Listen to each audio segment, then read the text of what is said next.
ചേച്ചി സന്ദീപേട്ടൻ പറഞ്ഞു രത്തേട്ടൻ ബാറി കിടന്ന് പ്രശ്നം ഉണ്ടാക്കുന്നെന്ന്. അത് പറയാൻ വേണ്ടി വിളിച്ചതാ. നിങ്ങൾ ഇത്രയും എവിടായിരുന്നു? സമയം എത്രയെന്ന് അറിയാവോ? ഞാൻ കൂട്ടുകാരെടുത്തുണ്ടായിരുന്നല്ലോ. സമയം നിങ്ങൾ ബാറി കിടന്ന് പ്രശ്നം ഉണ്ടാക്കിയല്ലേ? ഞാൻ അറിയത്തില്ലെന്ന് വിചാരിച്ചോ?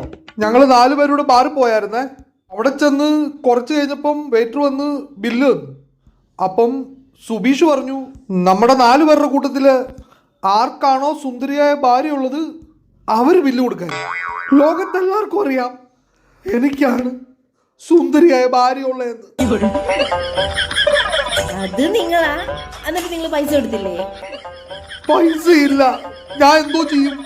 അയ്യോടാ, പൈസ ഇല്ലായിരുന്നോ? പറയണ്ടായിരുന്നോ?